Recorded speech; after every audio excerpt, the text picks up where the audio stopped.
Hello students, आप सभी को मेरा प्रणाम। प्रोफेसर की क्लास में आप सभी का स्वागत है। मैं हूं प्रोफेसर नंद कुमार। आप जानते हैं, हाल ही में एसएसएलसी रिजल्ट आ चुका है और जितने भी स्टूडेंट्स या विद्यार्थी उत्तीर्ण हो चुके हैं या पास हुए हैं, उन सारे बच्चों के सामने एक ही प्रश्न उठता है कि एसएसएलसी के बाद क्या करना चाहिए। और हर पेरेंट्स के मन में भी एक प्रश्न उठता है, एक प्रश्न आ जाता है कि मेरा बेटा या मेरी बेटी अब तो मैट्रिकुलेशन क्या पास हो चुकी है या हो चुका है, कि आगे उसे कौन सा कोर्स दिलाना चाहिए या कौन सा कोर्स पढ़ना चाहिए। हर पेरेंट्स के मन में ये एक संदेह रहता है। तो आज इस प्रश्न का जो उत्तर यानी सवाल का जवाब मैं आपको दूंगा और कुछ पेरेंट्स को भी मैं सलाह दूंगा और स्टूडेंट्स को भी सलाह दूंगा। पेरेंट्स, पहली बात आप याद रख लीजिए, जो भी आपको कहेगा या समझाने के लिए प्रयास करेंगे कि आपका बेटा या आपकी बेटी पास हो चुकी है या हो चुका है, तो आप ये कोर्स करना, ये कोर्स उसे दिलाना, तो आप उनकी बात ना मानिए, पहली बात। और दूसरी बात, आप अपने मन में जो सपना सजा कर रखे हैं उस सपने के बारे में भी बेटे को ना कहिए। और आप जान लीजिए कि आपका बेटा, आपकी बेटी कौन सा कोर्स करना चाहती है और आप जानते हैं आपका बेटा कितना होनहार है और आपकी बेटी कितनी होनहार है। किसी से पूछकर जानने की जरूरत नहीं है, क्योंकि ये दोनों भी आपके ही बच्चे हैं और बचपन से लेकर, जन्म से लेकर आप अपने बच्चों को जानते हैं कि आपका बेटा कितना होशियार है, आपकी बेटी कितनी होशियार है, आप लोग जानते हैं। तो बिना जाने लोगों की बात सुनकर या किसी कॉलेज जाते हैं एडमिशन करने के लिए, वहाँ पर काउंसलिंग करते हैं, कुछ टीचर्स प्रोफेसर लोग काउंसलिंग करते हैं और काउंसलिंग के समय पर आप लोगों को साइंस के बारे में या अलग अलग कोर्स के बारे में क्या समझाता है और आप लोगों को कहते हैं कि आपका बेटा, आपकी बेटी अच्छे मार्क्स लिए हैं तो आप ये कोर्स लीजिए, आपका बेटा डॉक्टर बनेगा, आपकी बेटी इंजीनियर बनेगी या डॉक्टर बनेगी। तो वो लोग कहने से आपके बच्चे ना डॉक्टर बनेंगे ना इंजीनियर बनेंगे। ये दूसरी बात।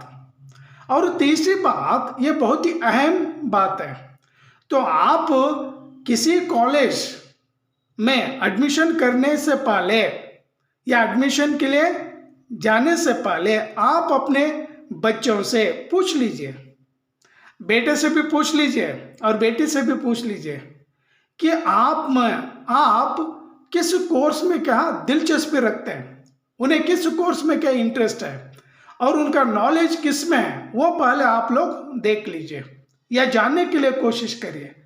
और यही सलाह एक प्रोफेसर होने के नाते, एक लेक्चरर होने के नाते आप लोगों को सलाह दे रहा हूं। और एक दूसरी बात, बगल वाले अपने बच्चों को एक बड़ी संस्था में, एक बड़ा सा कॉलेज में क्या दाखिल कर दिए, तो आप लोग उनका नकल ना करिए, उनका फॉलो ना करिए। उस बड़ी संस्था में, बड़े कॉलेज में क्या फीस भी ज्यादा होगा, लाखों रुपया फीस है और आप वो फीस चुकाने में असमर्थ रहते हैं। तो आप नेबर्स के साथ, नेबर बच्चों के साथ, नेबर पेरेंट्स के साथ आप कंपेयर ना करिए। पढ़ने वाले बच्चे कहीं भी पढ़ सकते हैं और आप लोग ये गांठ बांध कर याद रख लीजिए, गवर्नमेंट कॉलेज में भी पढ़ सकता है और पढ़ने वाला विद्यार्थी किसी कॉलेज में भी किसी संस्था में भी क्या वो पढ़ सकता है, चाहे प्राइवेट कॉलेज क्यों ना हो, चाहे गवर्नमेंट कॉलेज क्यों ना हो, चाहे बड़ा कॉलेज क्यों ना हो, चाहे छोटा कॉलेज क्यों ना हो। पढ़ने का जुनून अगर उसके पास अगर है, वो स्टूडेंट पढ़ सकता है। तो पढ़ने वाले स्टूडेंट को कोई रोक नहीं सकते। तो आप लोग याद रख लीजिए, पहले अपने बच्चों को जान लीजिए, बच्चों के साथ सलाह करिए, सलाह करने के बाद किसी कॉलेज चले जाइए और उस बच्चे का एडमिशन करिए। ये मेरी सलाह। ಯಾಕೆಂದ್ರೆ ನಾನು ತುಂಬ ಸಾರಿ ನೋಡ್ತಾ ಇರ್ತೀನಿ, ನನಗೆ ತುಂಬ ಅನುಭವ ಇದೆ. ಪೇರೆಂಟ್ಸ್ಗಳು ಅಡ್ಮಿಷನ್ಗಂತ ಕಾಲೇಜಿಗೆ ಬರ್ತಾರೆ, ಕೌನ್ಸಿಲಿಂಗ್ ಎಲ್ಲ ಮಾಡ್ತಾರೆ, ಪ್ರೊಫೆಸರ್ಸ್ ಎಲ್ಲ ಟೀಚರ್ಸ್ ಎಲ್ಲ ಕೂತ್ಕೊಂಡು ಕೌನ್ಸಿಲಿಂಗ್ ಮಾಡ್ತಾರೆ. ಸೊ ನಾವೇನೋ ಹೇಳ್ತೀವಿ, ಈ ಕೋರ್ಸ್ ತೊಗೊಂಡ್ರೆ ಹೀಗಾಗುತ್ತೆ, ಈ ಕೋರ್ಸ್ ತೊಗೊಂಡ್ರೆ ಹೀಗಾಗುತ್ತೆ. ಪೇರೆಂಟ್ಸೇ ಡಿಸೈಡ್ ಮಾಡಲ್ಲ ಅವ್ರ ಮಕ್ಕಳಿಗೆ ಯಾವ ಕೋರ್ಸ್ ಕೊಡಿಸೋದು, ಅವ್ರ ಮಗನ ಹತ್ರ ಎಷ್ಟು ಟ್ಯಾಲೆಂಟ್ ಇದೆ, ಮಗಳ ಹತ್ರ ಎಷ್ಟು ಟ್ಯಾಲೆಂಟ್ ಇದೆ, ಯಾವ ಕೋರ್ಸ್ ಓದಿದ್ರೆ ಅವ್ರು ಮುಂದೆ ಹೋಗ್ತಾರೆ, ಅವ್ರ ಹತ್ರ ನಾಲೆಜ್ ಇದೆನೋ ಇಲ್ವೋ ಆ ಕೋರ್ಸ್ ಬಗ್ಗೆ ಏನು ಅರ್ಥ ಮಾಡ್ಕೊಳ್ಳಲ್ಲ, ತಿಳ್ಕೊಳ್ಳೋದೇ ಇಲ್ಲ. ಯಾರೋ ಹೇಳ್ತಾರೆ, ಅವ್ರ ಮಾತು ಕೇಳ್ಕೊಂಡು ಕಾಲೇಜಿಗೆ ಬರ್ತಾರೆ, ಒಂದು ಕೋರ್ಸ್ ಕೊಡ್ತಾರೆ, ಅಡ್ಮಿಷನ್ ಮಾಡ್ತಾರೆ, ಹೋಗ್ತಾರೆ. ಸೊ ಕಷ್ಟ ಆಗೋದು ಯಾರಿಗಂದರೆ ನಿಮ್ಮ ಮಕ್ಕಳಿಗೆ, ಸ್ಟೂಡೆಂಟ್ಸಿಗೆ ಕಷ್ಟ ಆಗೋದು. ಇದು ಯಾವಾಗಲೂ ನೆನ್ಪಿಟ್ಕೊಳ್ಳಿ. ಅಡ್ಮಿಷನ್ ಮಾಡೋಕ್ಕಿಂತ ಮುಂಚೆ ಪೇರೆಂಟ್ಸ್ಗಳು ನೀವುಗಳು ನಿಮ್ಮ ಮಕ್ಕಳ ಜೊತೆ ಕೂತ್ಕೊಂಡು ಸಲಹಾ ಮಶವರ ಮಾಡ್ಕೊಳ್ಳಿ, ಡಿಸ್ಕಷನ್ ಮಾಡಿ, ಅವಾಗೇ ನಿಮ್ಗೆ ಅರ್ಥ ಆಗೋದು. ಆಮೇಲೆ ನಿಮ್ಮ ನೇಬರ್ ಅವರು ದೊಡ್ಡ ಕಾಲೇಜಲ್ಲಿ ಅಡ್ಮಿಷನ್ ಕೊಡಿಸಿದ್ದಾರೆ ಅವ್ರ ಮಕ್ಕಳಿಗೆ ಅಂತ ಹೇಳ್ಕೊಂಡು ನೀವು ಅವ್ರು ಫಾಲೋ ಮಾಡಬೇಡಿ. ಯಾಕೆಂದರೆ ಅವ್ರ ಹತ್ರ ದುಡ್ಡು ಇರುತ್ತೆ, ಅವ್ರ ಮಕ್ಕಳು ಓದಲಿಲ್ಲ ಅಂದರೂ ಪರವಾಗಿಲ್ಲ, ಅವ್ರಿಗೆ ದುಡ್ಡು ಬೇಜಾನಿರುತ್ತೆ. ಅವ್ರು ಫಾಲೋ ಮಾಡಿಕೊಂಡು ನೀವು ಪ್ರೆಸ್ಟೀಜ್ ಸಲುವಾಗಿ ಅವ್ರು ಫಾಲೋ ಮಾಡಬೇಡಿ. ಲಕ್ಷಾಂತರ ರೂಪಾಯಿ ಡೊನೇಷನ್ ಕೊಟ್ಟು ಇದು ಮಾಡ್ತಾರೆ. ಓದ ಮಕ್ಕಳು ಎಲ್ಲಿ ಬೇಕಾದರೂ ಓದ್ಕೊಳ್ತವೆ. ಇದು ನನ್ನ ಅನುಭವದ ಮಾತು. ನಿಮಗೆ ಬೇಜಾರು ಅನಿಸ್ಬೋದು, ಅದು ಸಿಟಿ ಇರಲಿ, ತಾಲೂಕು ಪ್ಲೇಸ್ ಇರಲಿ, ಡಿಸ್ಟಿಕ್ ಪ್ಲೇಸ್ ಇರಲಿ, ಓದ ಮಕ್ಕಳು ಎಲ್ಲಿ ಬೇಕಾದರೂ ಓದ್ಕೊಳ್ತವೆ. ಗೌರ್ಮೆಂಟ್ ಕಾಲೇಜಲ್ಲಿ ಹಾಕಿದ್ರೂ ಓದ್ಕೊಳ್ತವೆ, ಪ್ರೈವೇಟ್ ಕಾಲೇಜಲ್ಲಿ ಹಾಕಿದ್ರು ಓದ್ಕೊಳ್ತವೆ, ಮನೆಯಲ್ಲಿ ಇದ್ದರೂ ಕೂಡ ಓದ್ಕೊಳ್ತವೆ. ಸೊ ಯಾವಾಗಲೂ ನೆನ್ಪಿಟ್ಕೊಳ್ಳಿ, ನಮ್ಮ ನೇಬರ್ಸ್ ಅಂತೂ ಫಾಲೋ ಮಾಡಬೇಡಿ. सो यहाँ पर आप लोगों को भी क्या मैं सलाह दे रहा हूँ, स्टूडेंट्स आप लोग भी पहले जान लीजिए कि एसएसएलसी होने के बाद कौन सा कोर्स करना चाहिए. अगर आपके मन में कौन सा सपना है, कोई अगर मंजिल है, एम अगर है, उस एम को फुलफिल करने के लिए वो कोर्स क्या चूज कर लीजिए और उसी कोर्स को लेकर आप आगे बढ़िए. तो पेरेंट्स ಆಗಲಿ ಸ್ಟೂಡೆಂಟ್ ಆಗಲಿ, ನಿಮ್ಮಲ್ಲಿ ಏನೋ ಒಂದು ಏಮ್ ಇರುತ್ತೆ, ಒಂದು ಡ್ರೀಮ್ ಇರುತ್ತೆ. ಆ ಡ್ರೀಮ್ ಅಥವಾ ಏಮ್ ಫುಲ್ಫಿಲ್ ಮಾಡ್ಕೊಳ್ಬೇಕಂದ್ರೆ ಯಾವ ಕೋರ್ಸ್ ತೊಗೊಂಡ್ರೆ ನನ್ನ ಮಗ ಅಥವಾ ನಾನು, ಮಕ್ಕಳು ಇರೋರು, ಸ್ಟೂಡೆಂಟ್ ಇರೋರು, ನಾನು ಮುಂದೆ ಹೋಗ್ತೀನಿ, ಅದು ಅರ್ಥ ಮಾಡ್ಕೊಳ್ಳಿ. ಸೊ ನಾನು ಸ್ವಲ್ಪ ಕೋರ್ಸ್ಗಳ ಬಗ್ಗೆ ನಾನು ಸ್ವಲ್ಪ ಡೀಟೇಲಾಗಿ ಹೇಳ್ತೀನಿ. ತುಂಬ ಇನ್ನೂ ಕೋರ್ಸ್ ಇದೆ, ಬಟ್ ನಾನಿಲ್ಲಿ ಸ್ವಲ್ಪ ಕೋರ್ಸ್ಗಳ ಬಗ್ಗೆ ನಿಮಗೆ ತಿಳಿಸ್ಕೊಡ್ಲಿಕ್ಕೆ ಟ್ರೈ ಮಾಡ್ತೀನಿ. ಪೇರೆಂಟ್ಸ್ ಇರಲಿ ಅಥವಾ ಸ್ಟೂಡೆಂಟ್ಸ್ ಆಗಿರಲಿ, ಅಡ್ಮಿಷನ್ ಮಾಡೋಕ್ಕಿಂತ ಮುಂಚೆ ಸ್ವಲ್ಪ ನೀವು ತಿಳ್ಕೊಂಡ್ರೆ ಚೆನ್ನಾಗಿರುತ್ತೆ. ಸೊ ಇಲ್ಲಿ ನಾನು ನಿಮಗೆ ತೋರಿಸ್ಕೊಡ್ತೀನಿ. ಇವಾಗ ಸೈನ್ಸ್ ಓದ್ತಕ್ಕಂಥ ಮಕ್ಕಳು ಸೈನ್ಸ್ ತೊಗೊಂಡ್ರೆ ಸೈನ್ಸಲ್ಲಿ ಬರೋದು ತುಂಬ ಕೋರ್ಸ್ ಇದೆ, ಬಟ್ ಮೇನು ಇವಾಗ ಮೆಡಿಕಲ್ ಹೋಗ್ಬೇಕಂದ್ರೆ ಅಥವಾ ಇಂಜಿನಿಯರ್ ಹೋಗ್ಬೇಕಂದ್ರೆ ಈ ಕೋರ್ಸ್ಗಳನ್ನು ತೊಗೊಳ್ಬೋದು. ಇವಾಗ ನೋಡಿ, ಫಸ್ಟ್ ಒಂದು ತೋರಿಸಿದ್ದೀನಿ ಸೈನ್ಸ್, ಇದರಲ್ಲಿ ಸೈನ್ಸ್ ಗ್ರೂಪಲ್ಲಿ PCMB. ಫಸ್ಟ್ PCMB ಅಂದರೆ physics, chemistry, mathematics, biology. So PCMB ತೊಗೊಂಡ್ಬಿಟ್ರೆ ನೀವು ಮೆಡಿಕಲ್ ಹೋಗ್ಬೋದು, ನೀಟ್ ಎಕ್ಸಾಮ್ ಎಲ್ಲ ಬರೀಬೋದು, ಮೆಡಿಕಲ್ಲು ಡಾಕ್ಟ್ರು ಆಗಲಿಕ್ಕೆ ನೀವು ಹೋಗ್ಬೋದು. ಅಂದರೆ 4 ಸಬ್ಜೆಕ್ಟ್. ಇದರ ಜೊತೆ ಮತ್ತೆ 2 ಲ್ಯಾಂಗ್ವೇಜ್ ಇರುತ್ತೆ. ಕಂಪಲ್ಸರಿ ಇಂಗ್ಲೀಷ್ ಅಂತೂ ಇದ್ದೇ ಇರುತ್ತೆ. ಆ ಇಂಗ್ಲೀಷ್ ಜೊತೆ ನೀವು ಯಾವುದೋ ಒಂದು ಲ್ಯಾಂಗ್ವೇಜ್ ಚೂಸ್ ಮಾಡ್ಬೋದು. ಯಾವುದಂದರೆ ಕನ್ನಡ ಆದರೂ ಮಾಡಿ, ಹಿಂದಿ ಆದರೂ ಮಾಡಿ, ಸಂಸ್ಕೃತ ಆದರೂ ಮಾಡಿ, ತೆಲುಗು ಆದರೂ ಮಾಡಿ, ಯಾವುದೇ ಒಂದು ಲ್ಯಾಂಗ್ವೇಜು ಚೂಸ್ ಮಾಡಿ. ನಿಮ್ಗೆ ಯಾವುದು ಲ್ಯಾಂಗ್ವೇಜ್ ಚೆನ್ನಾಗಿ ಬರುತ್ತೆ ಆ ಲ್ಯಾಂಗ್ವೇಜ್ ಮಾಡಿ. ಕನ್ನಡ ಬಂದರೆ ಕನ್ನಡ ಲ್ಯಾಂಗ್ವೇಜ್ ಚೂಸ್ ಮಾಡಿ, ಹಿಂದಿ ಬಂದರೆ ಹಿಂದಿ ಮಾಡಿ, ನಿಮ್ಗೆ ಯಾವುದು ಲ್ಯಾಂಗ್ವೇಜ್ ಬರುತ್ತೆ ಆ ಲ್ಯಾಂಗ್ವೇಜ್ ತಗೊಳ್ಳಿ. ಸೊ ಒಂದು ಕೋರ್ಸ್ಗೆ complete PCMB. So second one PCMCS, physics, chemistry, mathematics, computer science.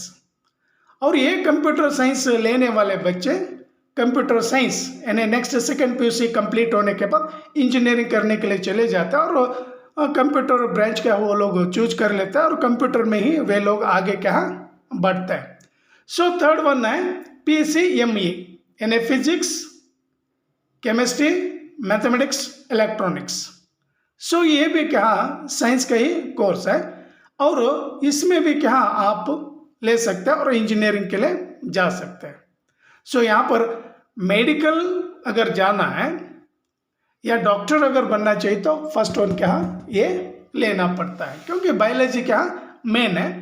और ये होने के बाद भी इसमें ये जनरल है और एक कोर्स इसमें क्या है इंटीग्रेटेड यानी स्पेशल क्या ले लेता है। और इंटीग्रेटेड अगर आप लोग लेंगे तो उसी में CET, नीट, JEE जो भी एग्जाम्स आ जाती है उन सारे एग्जाम्स के लिए आप लोगों को ट्रेंड करेंगे। सो उसके लिए फीस क्या ज़्यादा होता है, लाखों रुपए का फीस है। यानी बड़ी संस्था अगर है तो ज़्यादा क्या रकम होती है, फीस क्या ज़्यादा है। छोटी संस्था अगर होती है तो कम फीस क्या है। यानी कॉलेज पॉपुलैरिटी के ऊपर क्या वो फीस क्या डिसाइड हो जाता है। तो ये साइंस के क्या इतने कोर्स है। स्टूडेंट्स ಚೆನ್ನಾಗಿ ಅರ್ಥ ಮಾಡ್ಕೊಳ್ಳಿ, ಸೈನ್ಸ್ ಕೋರ್ಸು ಇದು। ನೆಕ್ಸ್ಟ್ ಸೆಕೆಂಡ್ ಬಂದು ಆರ್ಟ್ಸಲ್ಲಿ ಕೂಡ ಇದೆ, ನಾನು ಒಂದು ಕೋರ್ಸ್ ಮಾತ್ರ ತೋರಿಸಿದ್ದೀನಿ। ಆರ್ಟ್ಸ್ ಓದ್ತಕ್ಕಂಥ ಮಕ್ಕಳು, ಆರ್ಟ್ಸ್ ಅಂದರೆ ಇತ್ತಿತ್ತಲಾಗಿ ಸ್ವಲ್ಪ ಕಡಿಮೆ ಓದ್ತಾರೆ, ಆದರೂ ಆರ್ಟ್ಸನ್ನ ಓದ್ಕೊಂಡ್ರೆ IAS ಆಗ್ಬೋದು, UPSC ಎಕ್ಸಾಮ್ ಕೊಡ್ಬೋದು, IPS ಆಗ್ಬೋದು, ದೊಡ್ಡ ದೊಡ್ಡ ಎಕ್ಸಾಮ್ ನಾವು ಬರೆದ್ಬಿಟ್ಟು ದೊಡ್ಡ ಆಫೀಸರ್ಗೆ ಆಗ್ಬೋದು। और यहाँ पर HESP history, economics, sociology, political science. So ये क्या आर्ट्स का क्या कोर्स है। उसमें साइकोलॉजी भी क्या आ जाता, अलग अलग क्या कोर्स है उसमें। मैंने आप लोगों को एक कोर्स के बारे में क्या समझा आर्ट्स है, क्योंकि मैं भी क्या आर्ट्स स्टूडेंट ही रहा हूँ और मैं भी क्या यही पढ़ा हूँ, हिस्ट्री, इकोनॉमिक्स, सोशियोलॉजी और पॉलिटिकल साइंस। ये फर्स्ट बेसिक साइंस हुआ और ये आर्ट्स हुआ। नेक्स्ट आ जाइए कॉमर्स। सो कॉमर्स पढ़ने वाले स्टूडेंट या कॉमर्स कोर्स के लिए दाखिल होने वाले स्टूडेंट्स इतने सारे क्या कोर्स कर सकते हैं। वहाँ पर आप लोग किसी कोर्स को भी क्या चूज कर सकते हैं, आपकी मर्जी। ಅಂದರೆ ಕಾಮರ್ಸ್ ಓದ್ತಕ್ಕಂಥ ಮಕ್ಕಳು ತುಂಬ ಇದೆ ಈ ಕೋರ್ಸಲ್ಲಿ, ನಾನು ಸ್ವಲ್ಪನೇ ಬರೆದಿದ್ದೀನಿ, ಇನ್ನೂ ತುಂಬ ಇದೆ। ನೀವು ಯಾವುದೇ ಕಾಲೇಜ್ಗೆ ಹೋಗಿಬಿಟ್ರು ಕೂಡ ಅಲ್ಲಿ ಕೌನ್ಸಿಲಿಂಗ್ ಮಾಡೋ ಟೈಮಲ್ಲಿ ಕೂಡ ನಿಮಗೆ ಕೋರ್ಸ್ ಬಗ್ಗೆ ಹೇಳ್ತಾರೆ, डिटेल आगे ಎಲ್ಲ ತಿಳಿಸ್ಕೊಡ್ತಾರೆ। सो मैं यहाँ पर लिखा हूँ केवल क्या 5 कोर्स यहाँ पर लिखा हूँ। सो एक एक कोर्स के बारे में आपको समझाऊंगा। सो ವಿದ್ಯಾರ್ಥಿಗಳೇ ನೋಡಿ, ಆ ಪೇರೆಂಟ್ಸ್ ಕೂಡ ನೀವು ತಿಳ್ಕೊಳ್ಬೋದು। ಇದು ಎಲ್ಲ ಕಾಮರ್ಸ್ ಕೋರ್ಸ್ ಬಂದ್ಬಿಡೋದು। ಫಸ್ಟ್ ಒಂದು ಫಸ್ಟ್ PUC ಏನೇ ABS ಇದರದ ಅರ್ಥ ಏನಂದರೆ ಅಕೌಂಟ್ಸ್, ಬಿಸ್ನೆಸ್ ಏನೇ business studies, economics, next statistics ಏನಂತ ಕರಿತೀವಲ್ಲ ಅದು। ಸೊ ಅಕೌಂಟ್ಸ್ ಇದೆ, ಬಿಸ್ನೆಸ್ ಇದೆ, ಎಕನಾಮಿಕ್ಸ್ ಇದೆ, ಸ್ಟ್ಯಾಟ್ಸ್ ಇದೆ। ಇದು ಕೋರ್ಸ್ ತೊಗೊಂಡ್ರೆ ಇಷ್ಟು ಸಬ್ಜೆಕ್ಟ್ಸ್ ಬಂದುಬಿಡುತ್ತೆ, ಅಲಾಂಗ್ ವಿತ್ ಲ್ಯಾಂಗ್ವೇಜ್। 2 ಲ್ಯಾಂಗ್ವೇಜ್ ಇದ್ದೇ ಇರುತ್ತೆ, ಒಂದಂತೂ ಇಂಗ್ಲೀಷ್ ಇರುತ್ತೆ, ಇಂಗ್ಲೀಷ್ ಜೊತೆ ನೀವು ಯಾವುದಾದ್ರೂ ಲ್ಯಾಂಗ್ವೇಜು ತೊಗೊಂಡ್ಬಿಡಿ, ಓಕೆನಾ। ನಾನು ಈ ಲ್ಯಾಂಗ್ವೇಜ್ ಬಗ್ಗೆ ಮಾತಾಡಿದ್ರೆ ನೀವು ತಪ್ಪು ಅರ್ಥ ಮಾಡ್ಕೊಳ್ತೀರಾ। You can choose any language, no problem. ಇವಾಗ ನಾನು ಹಿಂದಿ ಮಾಸ್ಟರ್ ಅಂದರೆ ಹಿಂದಿ ಬಗ್ಗೆ ಜಾಸ್ತಿ ಮಾತಾಡೋದಂದರೆ ನೀವೇ ಅಂದ್ಕೊಳ್ತೀರಾ ಇವನು ಹಿಂದಿನೇ ತೊಗೊಳ್ಳಿ ಅಂತ ಹೇಳ್ತಾನಂತ, ಹಾಗದು ಅರ್ಥ ಅಲ್ಲ। ನಿಮ್ಗೆ ಯಾವುದು ಚೆನ್ನಾಗಿ ಬರುತ್ತೆ ಅದು ತೊಗೊಂಡ್ಬಿಡಿ, ಕನ್ನಡ ಆದರೂ ತೊಗೊಳ್ಳಿ, ಹಿಂದಿ ಆದರೂ ತೊಗೊಳ್ಳಿ, ಬೇರೆ ಲ್ಯಾಂಗ್ವೇಜು ಇದೆ ತುಂಬ, ನೀವು ಯಾವುದು ಲ್ಯಾಂಗ್ವೇಜ್ ಬೇಕೋ ಅದನ್ನು ತೊಗೊಂಡ್ಬಿಡಿ। ಸೊ ಇಷ್ಟ ಆಯ್ತಲ್ವಾ। Second course, come to second course ಯಾವುದಿದೆ ಅಂದರೆ ABMS ಅಂದರೆ ಸೇಮ್ ಬಂದಿಡುತ್ತೆ, ಅಕೌಂಟೆನ್ಸಿ, ಬಿಸ್ನೆಸ್, ಬೇಸಿಕ್ ಮ್ಯಾಥ್ಸ್ ಅಂತ ಬರುತ್ತೆ, ಮ್ಯಾಥಮೆಟಿಕ್ಸು, ನೆಕ್ಸ್ಟ್ ಸ್ಟ್ಯಾಟ್ಸ್। ಸೊ 4 ಕೂಡ ಹಾಗೆ ಇದೆ, accounts, business, mathematics, stats. So 4 subject along with language. So 2 language ಅಂತೂ ಕಂಪಲ್ಸರಿ ಬಂದೇ ಬರುತ್ತೆ। ಸೊ 3ನೇ ಕೋರ್ಸ್ ಬರೋದು ಏನೇ ತೀಸರಾ ಕೋರ್ಸ್ है first PUC ABECS accounts, business, economics, computer science. So computer science commerce के भी बच्चे क्या पढ़ सकते हैं और साइंस के बच्चे भी क्या कंप्यूटर साइंस पढ़ सकते हैं. इल्ले ನಾನು ತೋರಿಸಿದ್ದೀನಿ ನೋಡಿ, PCMCS physics chemistry mathematics computer science. So यहाँ पर साइंस के बच्चे भी कंप्यूटर पढ़ सकते हैं और कॉमर्स के बच्चे भी क्या कंप्यूटर पढ़ सकते हैं. तो आप ध्यान में क्या रख लीजिए. नेक्स्ट तीसरा कोर्स है, तीसरा कंप्लीट हुआ. अब चौथा HBA, ये भी कॉमर्स का ही कोर्स है. HBA means H means history, economics, business studies, accountancy. So ये भी क्या कॉमर्स का ही कोर्स है. History, economics, business studies, accountancy. So ये होने के बाद लास्ट पांचवा कोर्स है फर्स्ट PUC ABEZ. यानी अकाउंटेंसी, बिजनेस स्टडीज, इकोनॉमिक्स और जियोग्राफी. यानी जियोग्राफी भी क्या कुछ लोग क्या पढ़ लेते हैं और वो भी क्या इसमें है. और यहाँ पर भी साइंस में भी क्या एक जियोलॉजी भी क्या आ जाता है, PCMG, फिजिक्स, केमिस्ट्री, मैथ्स और जियोलॉजी. सो कई कोर्स है.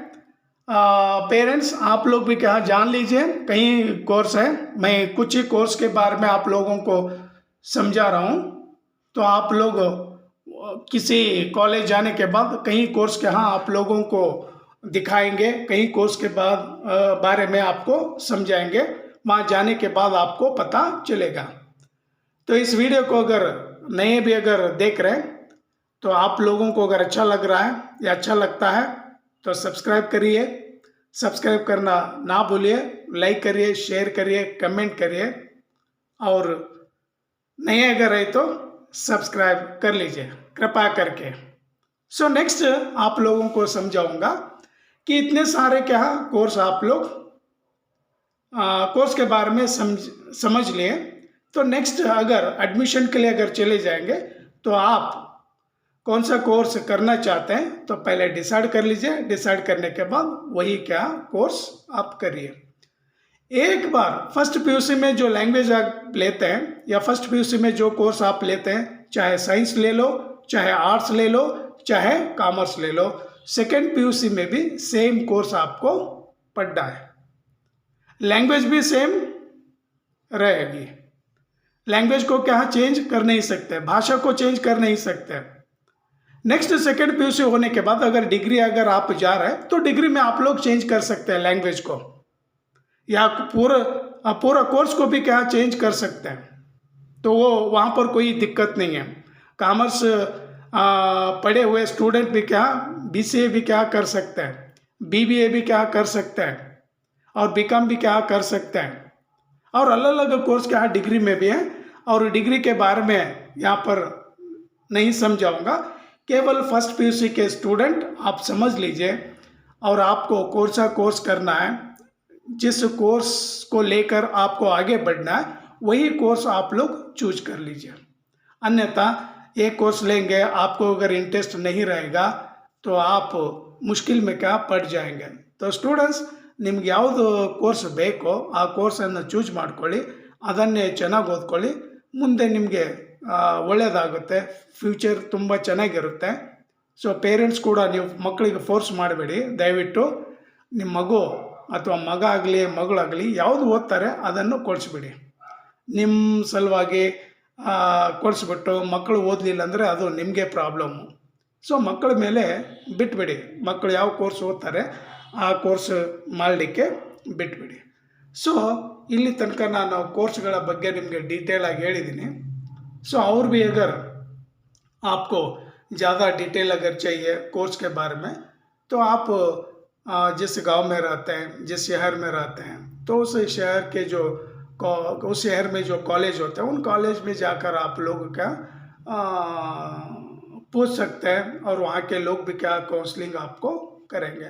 चाहे बेंगलुरु हो, धारवाड़ हो, मैसूರು, ಬೀದರ್ हो, ಕೋಲಾರ हो, ರಾಯಚೂರು, ಬಳ್ಳಾರಿ हो, ಚಿಕ್ಕಮಂಗಳೂರು, दक्षिण कन्नड़ हो, उडुपी हो, कौन सा भी डिस्ट्रिक्ट क्यों ना हो, आप लोग वहाँ की संस्था में जाकर आप पूछ सकते हैं और आप दाखिल हो सकते हैं। चाहे गवर्नमेंट कॉलेज क्यों ना हो, चाहे प्राइवेट कॉलेज क्यों ना हो, आप लोग कहीं भी जाकर कौन सा भी कोर्स क्या कर सकते हैं। तो स्टूडेंट्स, यहीं पर ये वीडियो समाप्त करूँगा।